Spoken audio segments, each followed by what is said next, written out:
It is my privilege to be here this evening with Jack Ma, one of the great entrepreneurs of our time, of course, the founder of Alibaba. And we have so many things to talk about over the next half an hour. And of course, we also want to try to get to your questions as well. We're going to talk about Alibaba, of course, but also China, the Trump world that we all live in, globalization, trade, and so many other issues.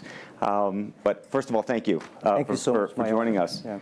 Let me start with this, which is to say that you just spent some time inside Trump Tower and went to go visit with Donald, our president-elect in the United States. Tell us about that meeting. Well, it's a very productive meeting, much better than I thought, than I expected. What did you expect? Well, I heard a lot, and I watched, like everybody, I watched all the news and heard a lot about him. So when I go inside, I saw, anything that, but he's very sort of open-minded, listen what I talk. So I think I'm very happy about results. And finally, when he said, he said, Jack, let me walk you down. So it seems he's very happy about the results we had. Can I ask, how does a meeting like that happen? Do you call him? Does he call you? Well, how does this take place? Well, that's the question I'm asking myself.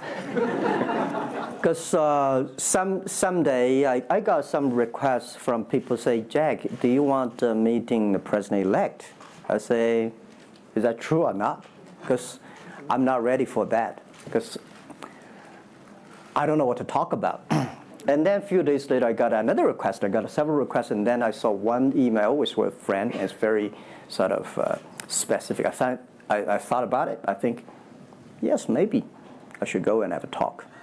And at least I think President-elect Donald Trump would be happy to hear what I want to talk about. So I went. And what did you tell him? Talk about the small business, talk about agricultural products, talk about the trade between China and the USA. We especially focus on telling about how can we bring the small business in America, sell them to China, to Asia, through our network, which can create a lot of jobs for them. And you committed to create what you say is going to be 1 million jobs in the United States over the next 5 years. Yeah.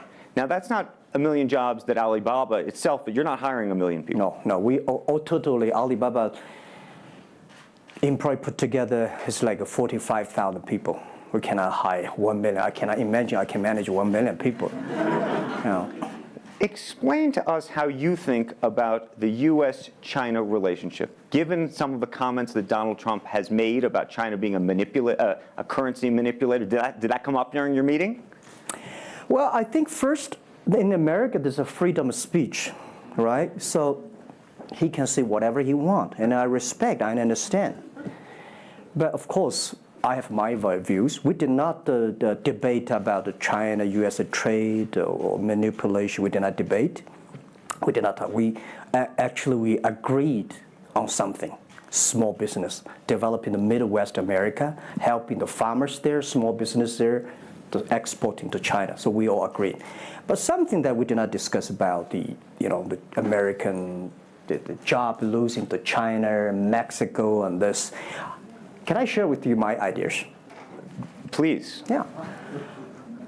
First, I think 30 years ago, when I just graduated from universities, I heard America had a wonderful strategy. They outsource the manufacturing job, service jobs.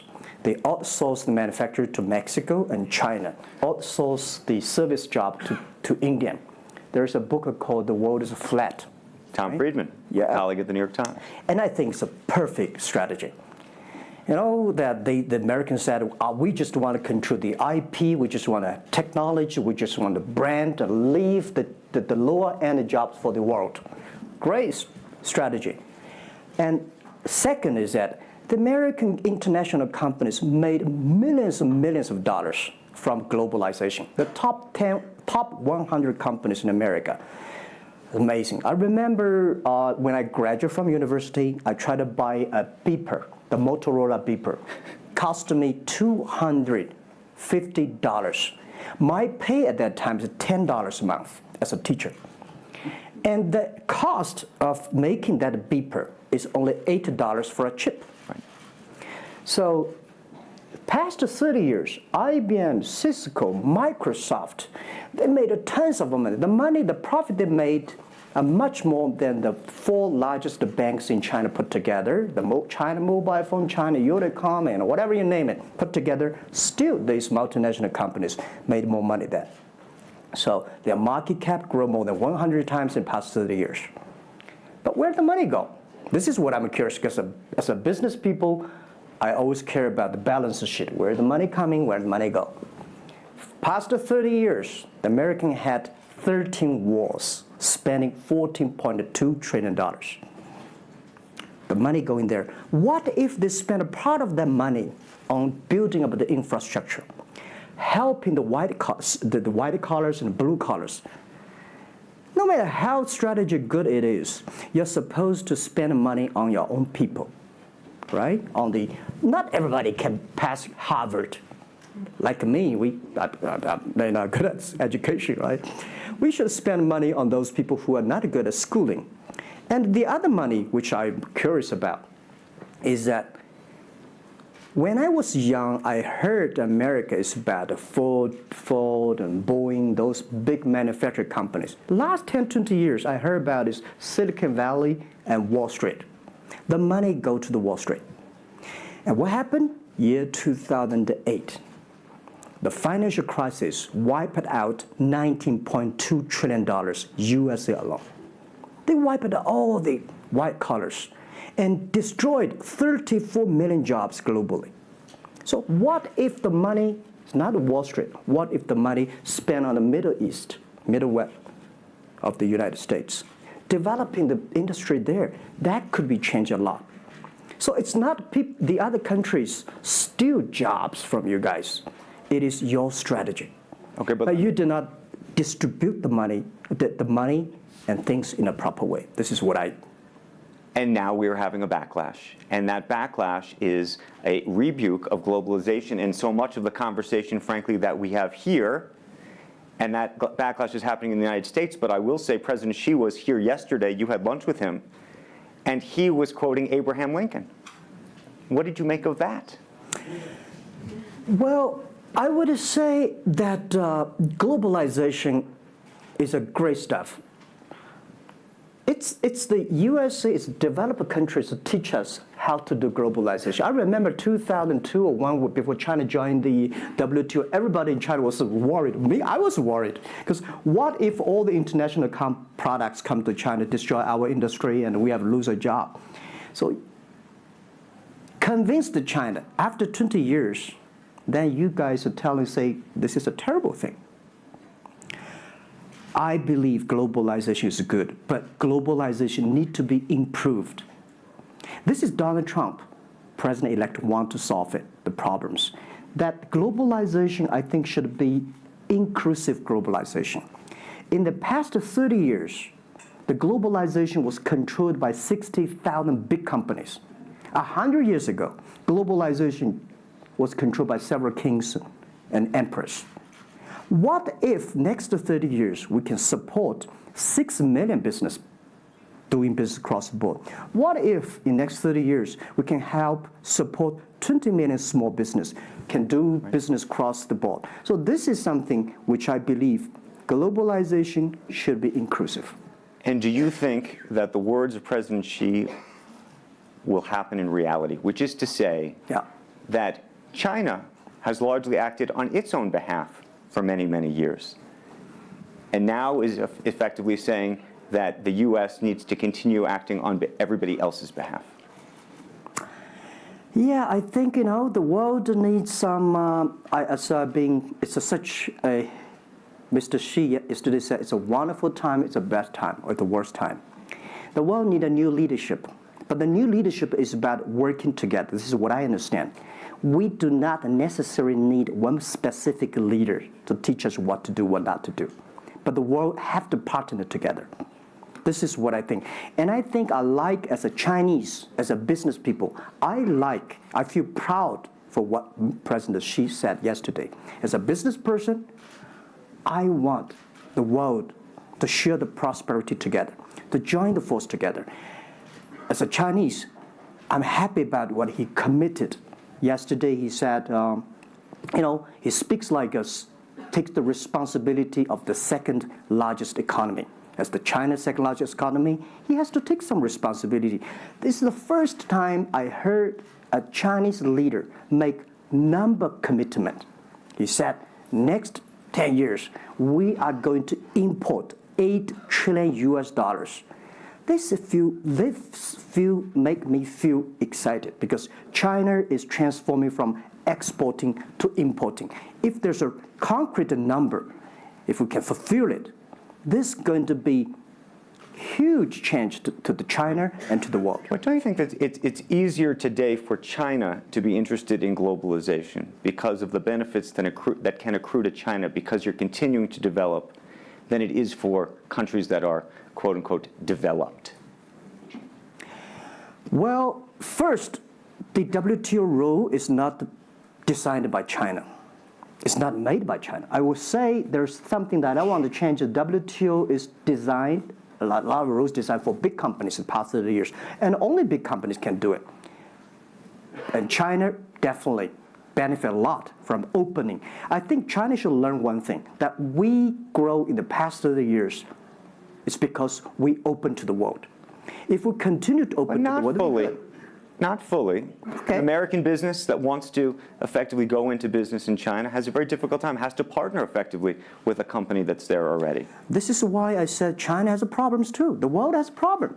And China definitely has a lot of problems. China should open, should be more confidence. This is what I feel yesterday. I feel the confidence of Mr. Xi that he is ready to open more to the world.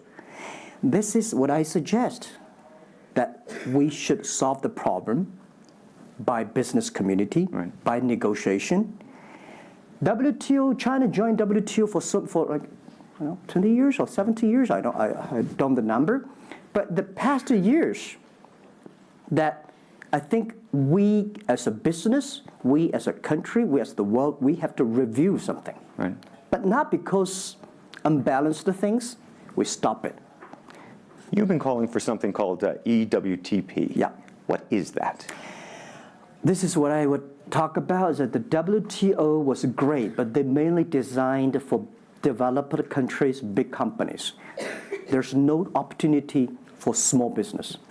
We want to build up an EW, Electronic World Trade Platform, to support young people, small business, thanks through mobile phones, internet, they can sell and buy across the board. And the other thing is that WTO is a very interesting organization. When you put the Doha round, when you put 200 government officers in one room, ask them to agree on something, it's impossible.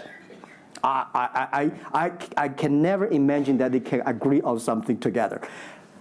Business should be designed by business people. So we believe EWTP should be something that the business people sit down together, agree on something, negotiate on something, and get endorsement from the government. I want to talk a little bit about Alibaba and the model itself, because I think for many in the West, if you will, they don't necessarily understand it. And to the extent that the extent that I could try to compare it to Amazon, which I know you think is an unfair comparison, one of the things that's so fascinating to me is that Amazon and Jeff Bezos have pursued what might be described as a very asset-heavy business model. They're buying airplanes. They want to own the entire supply chain from beginning to end. And Alibaba has effectively an asset-light business. It is very much, in terms of the retail piece of this, the opposite. You don't want to own the warehouses. You don't want to own the logistics companies. How do you think about that? Is Jeff Bezos right, or are you right? And is there going to be a meeting in the middle? I hope both are right. And because the world can never have one model. If the world has only one correct model, the world is too boring. Right? We need to have all kinds of models. And the people who do the model should believe in the model. And I believe what I do. Right? The difference between Amazon and us. Amazon is more like an empire. Everything they should control themselves, buy and sell. And our philosophy is that we want to be an ecosystem. Our philosophy is to empower others to sell, empower others to service, empower making sure the other people are more powerful than us, making sure with our technology, our innovation, our partners, our 10 million small business sellers, they can compete with Microsoft, IBM.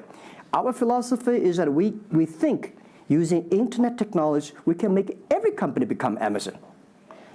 Remember one thing, today for our sales, our GMV last year is more than 550 billion US dollars. To hire people deliver for us, we need 5 million people. So how can we hire 5 million people deliver things for us to deliver the things we sold? The only way we do is empower the service company, logistics companies, making sure they are efficient, making sure that they make the money, and making sure that they can hire more people. But without owning the whole chain, can you do it as effectively? The idea that you're watching Amazon being able to deliver things now within hours, literally. We made 125 cities deliver within 1 day last year. Imagine, 10 years ago, deliver one thing from Beijing to Hangzhou takes about 8 days. Now you can deliver things from Beijing to Inner Mongolia, some city, within 12 hours. It's improving. You can never expect these things happen within 24 hours. We have patience. So I think, can you imagine that within the 11/11 Singles Day, we sold $17 billion, and by delivering more than 600 million packages within 3 days. This is happening, and this is what we feel proud of. It's not how much money we make. It's not how powerful we are. We think because of the technology, we can make the technology very inclusive, that every small companies can use it. This is my dream, because I started my first business in 1992 in China as a small business. In order to borrow money, 5,000 US dollars from bank, took me 3 months to acquire, still failed. So difficult to be a small business. Today, with the technology, we can empower them. This is something I want to do. One of the critiques, as you know, and it continues to linger around Alibaba, is the piracy issue. There's an IP issue, and it's an issue all over China, but you take the brunt of a lot of it. Yeah. How much progress have you made in your mind, and how do you think about some of the regulatory bodies in other countries, including the US, that continue to criticize Alibaba for these issues? First, when we start do this business, as a business like this size, you have to take all the criticism. You have to listen what is right, what is wrong. And second, as an e-commerce, when you put 10 million small business, empower them to sell. We do not like Amazon buy.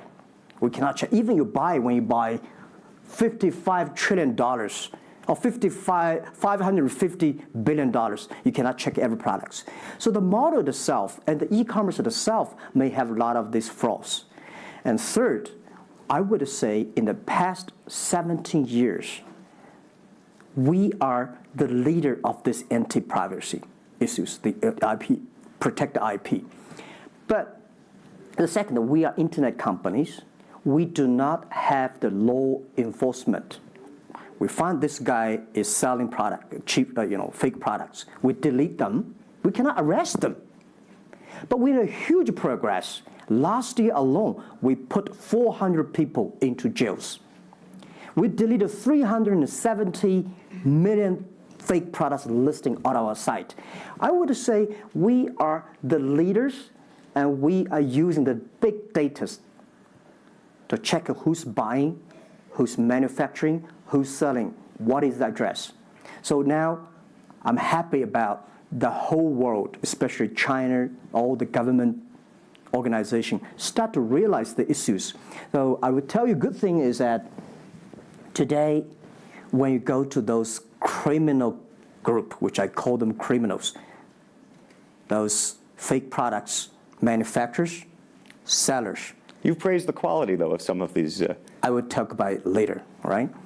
Those criminals said they can go anywhere but not Taobao and Tmall, because using our data, we trace where they are, who they are, what's the address, what the amount. and we will deliver this to the police station and working with them to arrest them. The quality issues is something I want to share with the people. It's not about praising the fake products. I want to say that for so many years, those branded companies, you have to be very careful because the fake products, their quality improving is scary. That is the difference between us. Because when you find guys, the people said this is fake, and you have to find people. You have to find a third-party institution to check it is fake or not. We find sometimes the quality is better. And I tell you, another thing is even scary. There's one branded company.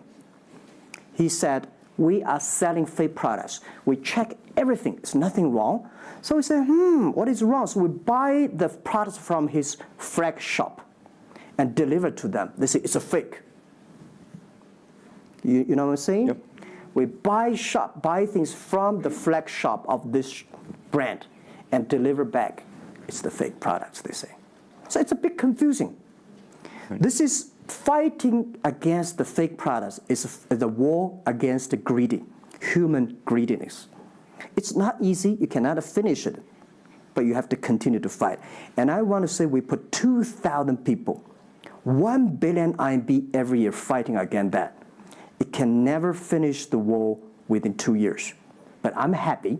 Whether people criticize me, criticize us, the most important is that we are happy about the progress we made. Right.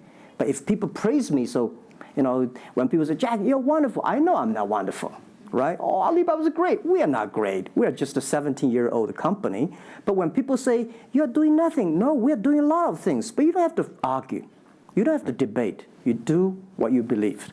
One of the things you mentioned was using big data on the piracy side, but the other thing that you're using a lot of that big data to do is provide credit and effectively banking the unbanked. And what's so fascinating to me, and I hope you'll share it, is we've talked about the sesame credit. Yep. How you are able to use big data effectively to figure out who deserves credit and who doesn't in a marketplace where some of these people had no credit history before. Okay. Well, before we do that, we had a system called Teach Computers to learn how to anti-fake products, teach the computers to learn how to, because we have Alipay, a lot of people try to using all the ways to cheating. So we teach the computer how to do that, the cheating things. So we've been doing that for 10 years. Until now, there's called artificial intelligence, because we've been doing that. We are a data company. 8 years ago, we said to ourselves, Alibaba should not be an e-commerce company. We should be a data company, because we have the data from consumers, we have data from the manufacturer, we have data from the logistic company and transactions. But we think how we can make a data really beneficiary to the society. What China needs is we have a lot of great people. All the small business, they are very credible, but we don't have a credit system for that. So how can we using a credit rating system based on the data we have to giving everybody a sesame rating system? That is so powerful in the past 4 years, because every individual, every small business, if they've been using our services, we give them a rating system. So we're giving loans in the past 5 years. We're giving 5 million business loans. They only borrow $5,000. 3 minutes, we can decide whether we should give you money, how much you want to give. Within 1 second, the money will be in your account. And 0 people touch, so we call it 310. And even today, the Sesame rating system become people dating. The mother-in-law want to say, hey, you want to dating with my daughter? Show me your rating system of the Sesame card. So it's so funny. We go to people want to rent a car, people want to rent a bicycle. They will say, show me your Sesame cards. Good. Because if they do not pay back, if they do not fulfill, the rating system is going to low down, and they can never rent a house. This is what we want to build up, the system, that if you sell or buy fake products, the Sesame cards will show. I'm going to open it up to questions, but a final one from me. There's been a lot of speculation that you're going to get into the business of Hollywood. Your name has appeared, Alibaba Group, at the beginning of a couple of big films recently. What is the ambition for Alibaba in the entertainment world? The beginning was like this. Several years, every 5 years, we have a review for our strategy. Now, our strategy is always to look at the 30 years and 10 years. And every strategic decisions we make, we have to ask one question. Is this decision we made solve society problem? Because we believe the bigger social problem you solve, the more successful you are. So if we do this cannot solve any social problems, we don't do it. Second, is this project is going to be successful in 10 years? If it's going to be successful in 10 years, let's do it. If it's going to be successful in 1 year or 1 month, now more I would say, forget about it. Because why you can be successful in 1 year or 1 month? So we all have to put parallel. And 5 years ago, we had a big debate about 10 years later, 20 years, what are the things that China society and the world want? So we say happiness and health. 2H strategy. So happiness and health.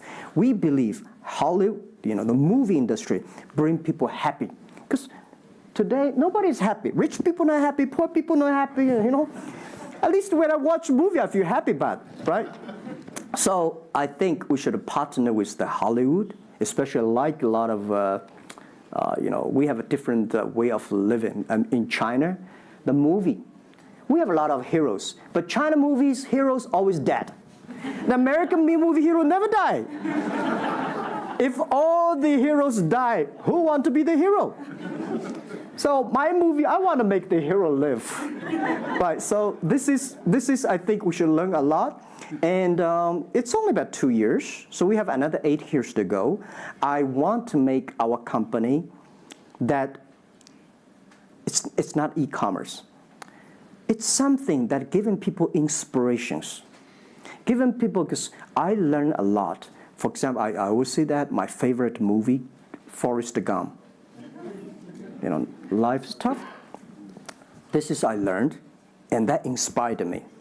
That is why when people call me crazy, stupid in the past 17 years, you're crazy, you're doing something never work. You're stupid, how can you do that model? Amazon this model, eBay this model, why Alibaba this model?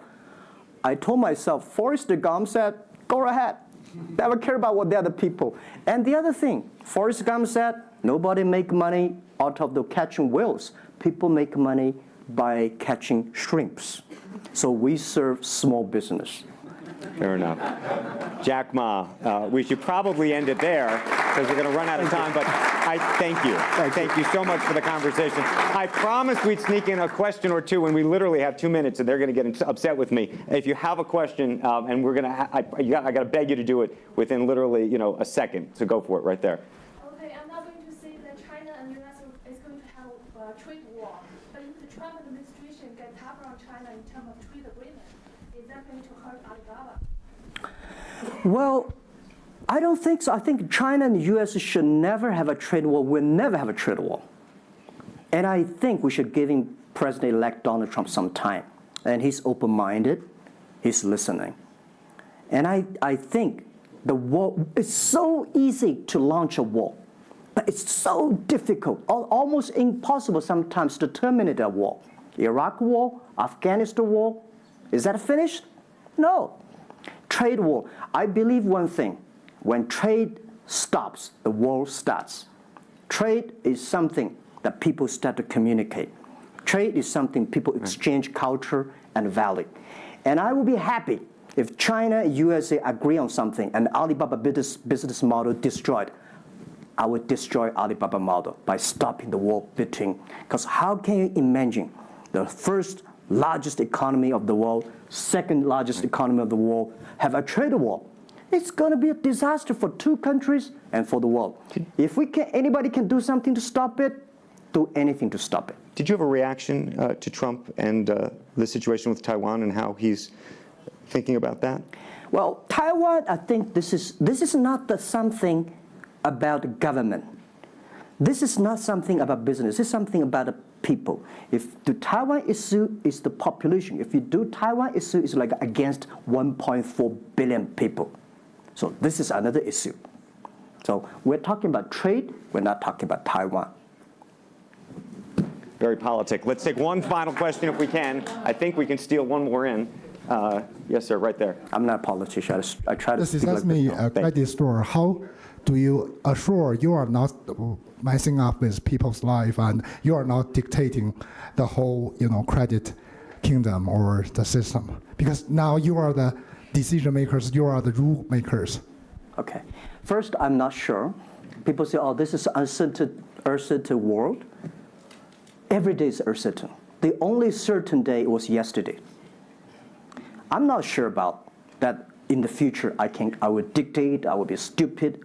That's why I should retire early when I'm young. That is why I have a lot of things that I dream I want to do. I want to do philanthropy, I want to be a teacher, I want to go back to school, I want to do the environment. And the world is so wonderful. Why should I be the CEO of Alibaba all the time? I'm coming to this world not to work. I want to come to this world to enjoy my life. I don't want to die in my office. I want to die on the beaches. It's a wonderful message. Jack Ma, thank you for the conversation. Well, can I say one last Yes, sentence? please. I just want to give my last advice to any people here that every government should pay attention to in the next 30 years are critical for the world. Every revolution, technology revolution takes about 50 years. The first 20 years, technology company. Next 30 years, the implication of the technology. Focus on next 30 years. The first 20 years, eBay, Amazon, Facebook, Alibaba, Google, good.